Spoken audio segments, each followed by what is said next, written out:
We've all seen the results of a team under pressure.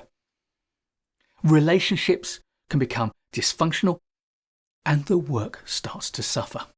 We see demotivation, dips in productivity, mistakes, and drops in the quality.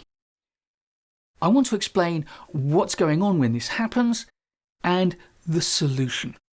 And I want to explain it using an example from my experience.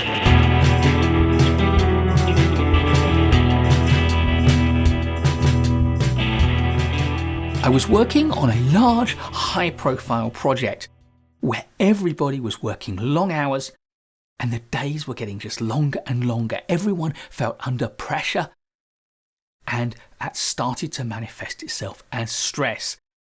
But I didn't notice because I was too busy working hard.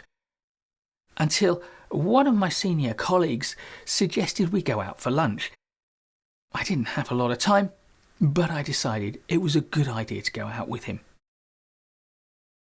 Over lunch, he shared with me his concern that it had used to be a great place to work, but now it felt just miserable coming into work. And I had to admit, I had hardly noticed it because I didn't have time to notice it. But as soon as he said it, I recognised it was true and I realised immediately what was going on. On a paper napkin, I drew for him a simple diagram like this because there are two things that a team can pay attention to. It can pay attention to the relationships within the team and it can pay attention to the task at hand. And of course, a team that is giving a high amount of attention to both the task and the relationships is going to be a high-performing team. It gives a lot of time to the tasks, it gives a lot of time to the relationships, and therefore things get done in a harmonious and collaborative way. However, when the team is over-focused on the task because it is under a lot of pressure to succeed, it feels like a slave-driving environment where you're being forced to work harder and harder and harder. And of course, under that kind of pressure, you just don't have the time to spend building and strengthening the relationships you have with the people around you. Under pressure, you become curt and short with people. You don't have time to do favours, you don't have time for idle gossip. You've got to get back to your work and get on with it. This is what had happened to us. The pressure of the looming deadlines meant we were working longer and longer hours, we were getting less and less sleep, we weren't taking proper time to eat carefully and eat well, and of course the result was that we were starting to snipe at one another. We weren't being collaborative, we just had our eyes down and a silo mentality to get on with our own work so that we could get it done and get back at the end of the day. Of course, this isn't the only thing that goes wrong with teams. Teams can also find that there isn't enough work. And at first, that's great. We pay attention to relationships, we strengthen those relationships, and that fills our time. However, if there's not enough work for too long a period, well, we can find that those relationships start to turn toxic because we don't have a basis to build those relationships on, because workplace relationships are built upon the work. So we start to moan about the organisation and we start to moan about each other. And eventually those relationships really do start to turn toxic as people find out what we've been saying about them. So it is true, of course, that if there is too much workload, it puts a team under stress, but it is also equally true that if there isn't enough work, the team is also under stress, a different sort of stress. There's a saying in English that the devil makes work for idle hands. We find things to do, and I often say that the best way to understand what's going on in a workplace is to ask yourself how you'd interpret it in a playground. And of course, kids that don't have enough to do will start to make mischief. And of course, if the relationships start to diminish, we can find ourselves very much in the bottom left-hand corner of this diagram. We've gone from navel-gazing, picking the fluff out of the corporate belly button, if you like, to a team that is completely rudderless without direction. there isn't enough work to do and the relationships are weak, which means that when there is work to be done, we don't have a basis of good, strong relationships to get the work done. Now, back to my example, where there was too much work and relationships were starting to suffer. What I suggested we do is that we finish work early one Friday afternoon and we take some time out. We set up a barbecue on the beach and we invited the whole team there to share the barbecue and some beers. And of course, at the end of the afternoon, we went to the bars, we had some more beers, and the next Monday morning, the atmosphere around the office was tangibly different. We had started to rebuild the relationships. We remembered that we got on well with one another. We enjoyed one another's company. It was a huge and diverse team, which meant that it was just a joy to work with that group of colleagues. And I would swear that by the end of the first week, we had recovered more time in increased productivity than we lost by taking the afternoon out. The team started to work well again together. Now, of course, if you've got the opposite problem and there isn't enough work, then as a team leader, your job is to find some work for your team to do to keep them occupied. Now, ideally, it is good, meaningful, worthwhile work. But if you can't find that, then find anything to keep your team occupied. Because if you don't, you will end up at the bottom left of the diagram, completely rudderless, and you will then have to build the team back up.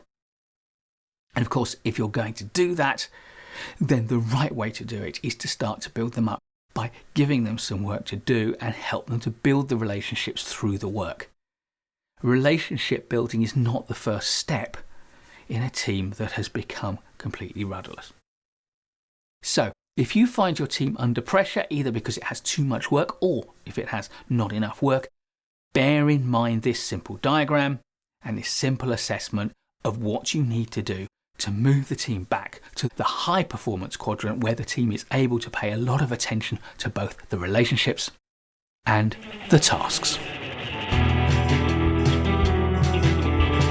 Under pressure, teams get stressed and team members get stressed. And therefore, as a team leader and a manager, you need to be able to spot the signs of stress and also to help them through it, to move them from being stressed to feeling relaxed again and able to be productive. And that's what we're going to talk about in this video.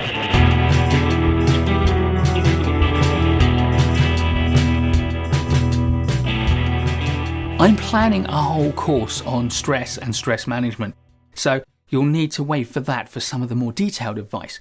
But I do want to speak briefly about how you can spot the signs of stress in your team. And the most important single sign is that something tangible changes, and changes for the worse. It might be absences or people arriving late at work. It might be the type of conversations and the gossip we have starting to turn toxic. It might be more mistakes or lower quality of work, or it might simply be people being snappish in the way they relate to one another. If you do notice these sorts of changes, then your first thought must be, is the team under stress? And of course, at that point, you can start to look for distinctive signs of stress in individuals and in the team as a whole. And if you start to spot them, then you need to act quickly. And when you do act, there are 4 important things that you need to do. And there's a logical order to them as well. And the first is to try to understand the causes of the stress. And typically, stress is caused by feelings of not being in control. There's a lot of things that we might not be in control of. And if you can find out what they are and then start to restore control, you'll be able to fix things. So, the things to look for are feelings of not being in control of time or of workload, maybe of the physical environment.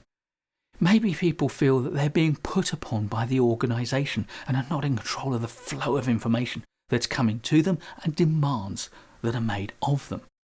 Perhaps people feel that they're being asked to do unreasonable things. There is a clash between what the organisation appears to be expecting of them and their values or their expectations from the organisation. So they're not in control of the culture, if you like. Maybe there are poor relationships within the team or between the team and other people, and therefore people don't feel in control of their relationships either. Or maybe people simply don't feel that they are in control of their lives.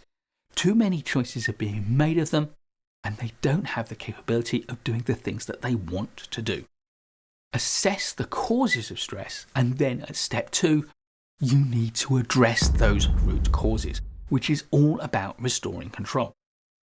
Now, where you can, restore control to where it is primarily missing. But sometimes that is not possible. The organisation may be, for its own reasons, exerting control on the individuals. It may be that there is a deadline that you can't relax, and therefore that might be controlling people, but you can't fix it. Therefore, if that's the case, you have to give people more control in other areas. If there is a looming deadline, then give people more control about how they structure their work and how they structure their time to meet that deadline. Give them more control over the resources they can draw down. Give them choices. The more control you give people, even if it's not necessarily in the area where they feel restricted, then the lighter they will feel in terms of stress. Of course, if stress has got serious, you may need, even if there is a deadline, to give people a chance to relax, to recharge their batteries. Perhaps send people home early on a Friday afternoon, or do a social event with the team. Something that reminds people that their well-being and relieving their feeling of stress is more important to you than anything else. And it should be, because unless you can take away these causes of stress, then what's really going to happen is things will get worse and worse and worse, and deadlines will be missed, quality standards will drop, and mistakes will get made. Once you've started to address the root causes of stress, it's time to move to step 3 and to deal with that in parallel, which is to treat individual cases with compassion. Speak to each individual, find out how the stress is affecting them, and to the degree that it is affecting them, you need to help them to find their way through. If people ask for more time, if they ask for more resources, if they ask for help in any way, or perhaps favours, do the best you can to accommodate them. Be compassionate as well. Simply trying to find solutions for people isn't always the way to relieve stress. Sometimes people just need someone to listen to them and to hear their troubles and for them to unburden themselves. So make yourself available for that. And finally, step 4. Once you've started to properly deal with stress and you can see things getting back to the way they should be, it's time to think about the long term. To find ways to build resilience in your team so that stress has less of an effect on people. This is partly about giving your team more control over its work as a whole and setting up processes and procedures which reduce the stress imposed upon the team, but it's also about giving your team the resources to make themselves individually resilient. Team resilience, of course, is about having enough capacity to take up the slack. But there's very rarely the opportunity to have significant additional capacity within a team. So it must be about giving people the personal resilience, the extra capacity to take on more work if they need to.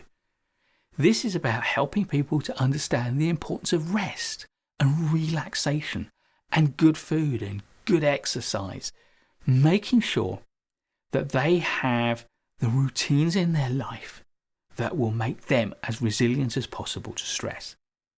And it's also about giving the team the routines to talk about stressors, to talk about workload, and to talk about how they're feeling so that you can pick up the early warning signs of stress before they start to affect team performance at all. Without a doubt, as a team leader and a team manager, helping your team to cope with stress and to overcome it and to restore themselves to a resilient status is a core part of your role. Change can be stressful. but it also brings with it its own distinctive challenges. And with change an almost constant part of most modern workplaces, the ability to help and support your team through change is fast becoming a core skill for any manager and team leader. In this video, I want to look at what you can do to support your team through change.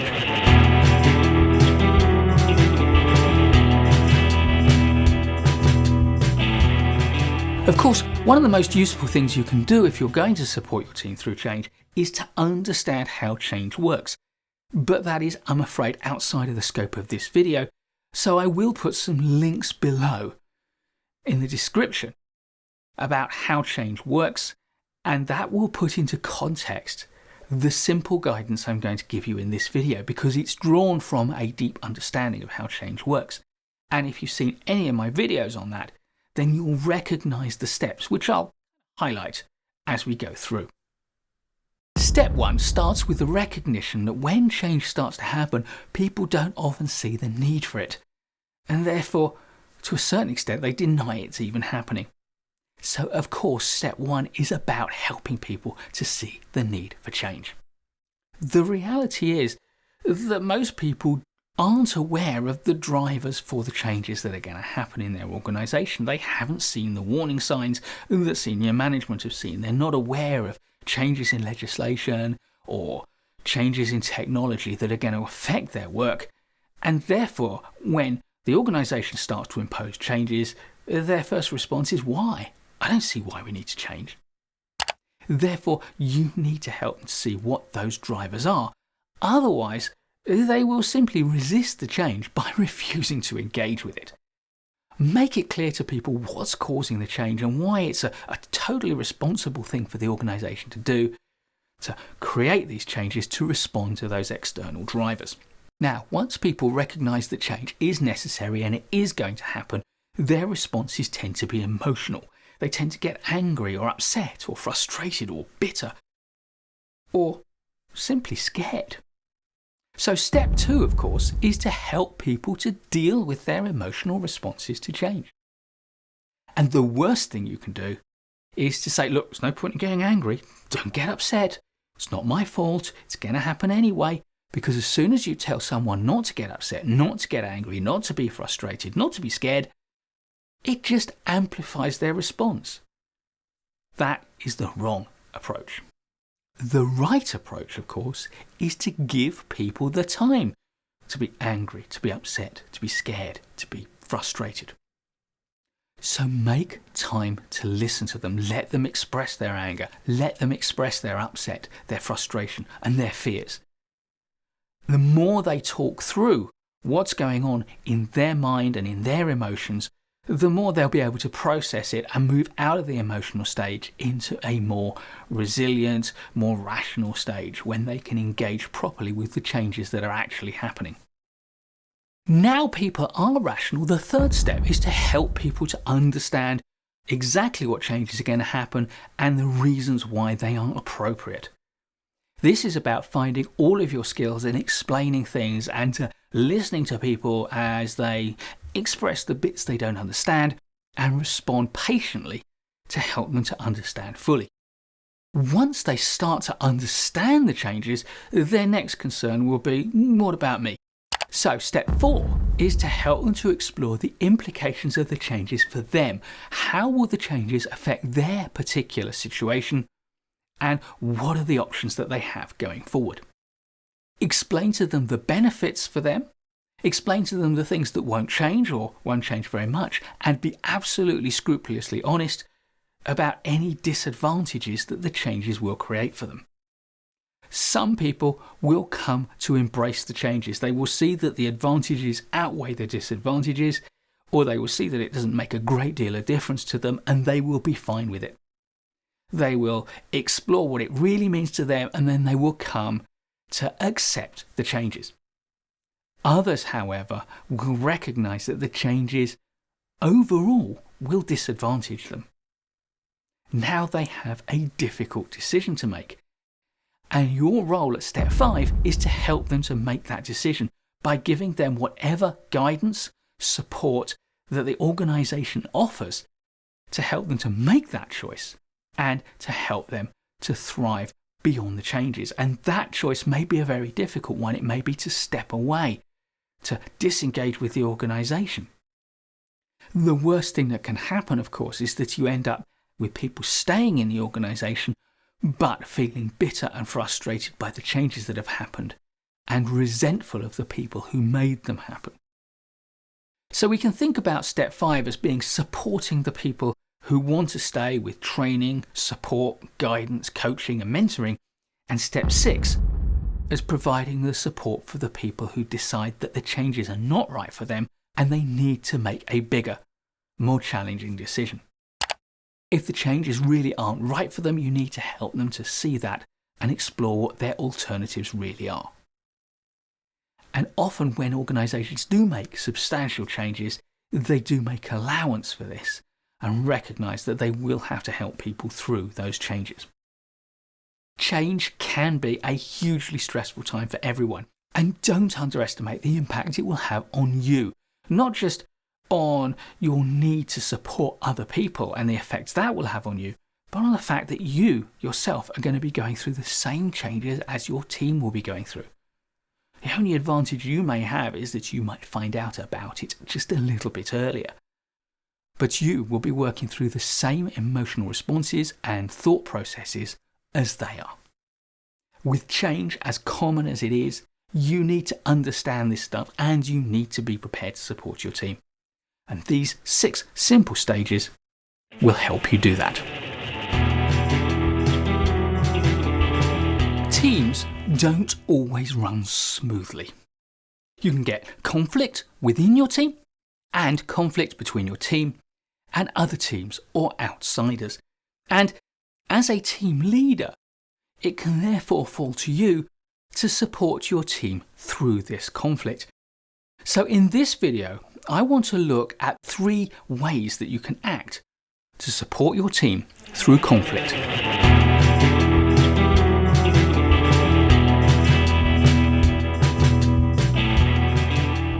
There are 3 broad roles that you can play in supporting your team through conflict, and as we go through them, you'll find that you will have an increasing level of involvement in finding the resolution.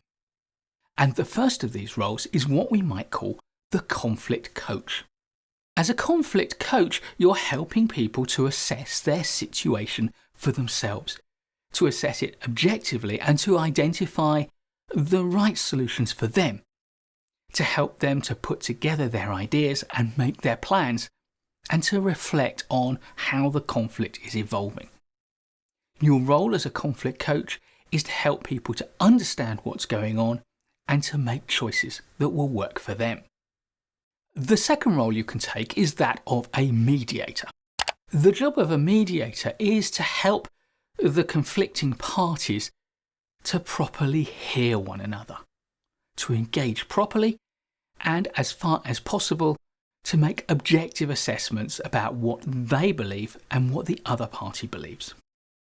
It's partly about keeping people apart when the conflict is too hot, and it's partly about bringing them together so that they can work on resolving it. A mediator is someone who helps facilitate the process of resolving the conflict. The third role is that of arbitrator. An arbitrator also works with both parties to the conflict, but the difference is that an arbitrator needs to work on understanding the situation for themselves. They need to be able to listen to both parties and weigh up the strengths and the weaknesses of each perspective, to assess them against objective evidence and to start to see their way through to a fair resolution. Once you've determined what a fair resolution might be, perhaps even the right solution to the conflict, your next role is to work with all the parties to help them to recognise that that is the appropriate way to go. Ideally, you want to win over all the parties to the conflict to your proposed resolution. But often, the role of the arbitrator can be to enforce a resolution on the parties. Whether you're acting in the role of a conflict coach, mediator, or arbitrator, there is a fourth role that you must always play, and that is the role of referee. And the role of referee is to make sure that people play by the rules. In this case, we're talking about the rules of courtesy and respect. Respecting one another and respecting the cultural norms within which people are operating. And this can be particularly difficult if the parties in conflict have a different cultural background.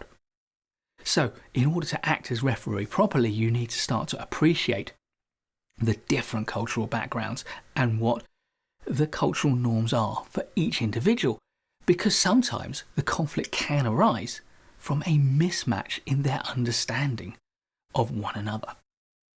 You may agree or you may disagree with one or other of the parties to the conflict.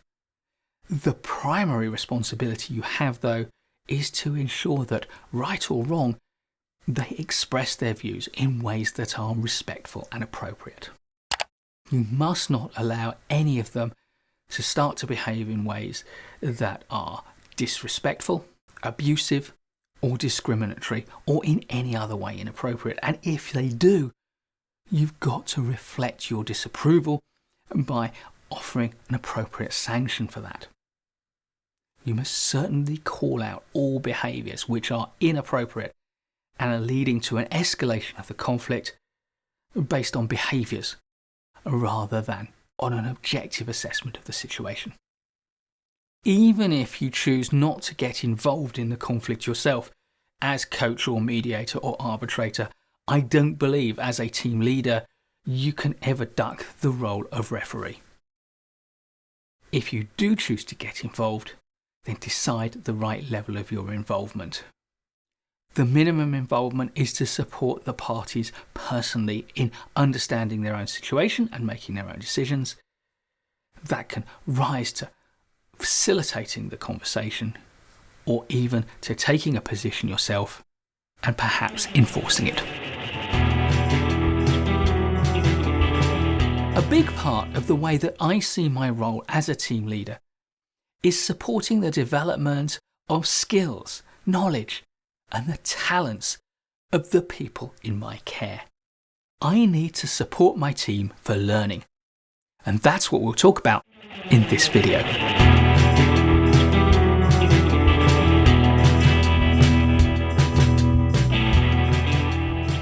To me, supporting your team for learning means 7 things. First, get to know and understand each person and their priorities, their talents, their knowledge, their enthusiasm, their goals, their objectives, their aims in their career. This is about making time to get to know your team members as individuals so that you have the basis to provide the support for their learning going forward. Secondly, allocate work that meets people's needs, their need to grow and develop. This means allocating the right work, but also making sure that the work that you allocate them stretches them just a little bit in new directions or further in the direction that they want to go. Work that doesn't stretch them will not increase their learning, their knowledge, and their skill levels. Third, create opportunities for people to learn. You can create formal opportunities and informal opportunities. Formal opportunities are things like training courses, add formal work shadowing or placements. Informal opportunities include things like reading, conversations, seminars, and the opportunity to try out new stuff, delegating extra work. The fourth way to support your team for learning is to create or to commission a training needs analysis for your team. This is a survey of what each individual needs and indeed of what the team needs as a whole. The training, the coaching, the support, the development that will help your team and your team members to become better at what they do. It is a formal document and it is usually lodged with the human resources or personnel department of your organisation to help them to commission the right training and the right interventions to support the teams throughout the organisation. For your team, you need to work with your personnel colleagues to build a plan to fulfil the training needs and to fight for the budget to do that. Sometimes you will find that individuals within your team have needs that don't fit within the wider pattern for the organisation, so you have to advocate for them, to find support for them to do the training that they need so that you get the better team. My fifth form of support comes from you. You need to be prepared to guide, to mentor and to coach your team members. Fundamentally, as a team leader, that's your job. And by guide, mentor and coach, I mean 3 specific types of intervention. A guide gives support and nudges and tips and little bits of advice. A mentor shares their experience. It's a much more robust and rigorous approach than simply helping out from time to time. A mentor will meet with the person whom they mentor and discuss what's coming up and share their ideas and their experiences to help the other person to learn from the benefit of the mistakes that you made. A coach, on the other hand, will listen to the challenges of the person that they're supporting with the intention of asking good questions to help them to understand their situation better and to ask further good questions to help them to find the best solution or the right way forward or a new thing to try. So the difference between a guide and a mentor on the one hand and a coach on the other is that guides and mentors, to different degrees, provide their own advice, whereas a coach listens, asks questions and helps the person to find their own solution. The 6th thing you need to do is to be prepared constantly to give high quality feedback at appropriate times and in an appropriate way as a means of supporting reflective learning. We learn best when we understand our own experiences and the implications that they have. And of course, a good quality leader will be able to help me to do that. And finally, I would say your 7th and last of my list responsibilities is recognition. To recognise and to celebrate the learning that is taking place in your team, both for individuals and for the team as a whole. This will reinforce that learning and reinforce the commitment to it. As a team leader, your team's learning and development and growth is your responsibility, because an important part of the role of a team leader is to prepare the team to manage when you, the team leader, leave. This means having one or more members of the team that are ready to step up. And those that are ready to step up, but perhaps don't succeed in competing for your place, need to be ready to take on another role. The team leader that leaves their team in the same condition that they found it has not been a leader. They've simply been a custodian of stagnation. The final challenge for me in managing remote teams is to take care of the welfare and the well-being of your team members. And it's particularly important because the more common option of a quiet chat is off the table. You can't do that when you are remote. And it's also much harder remotely to spot those subtle warning signs. So what can you do?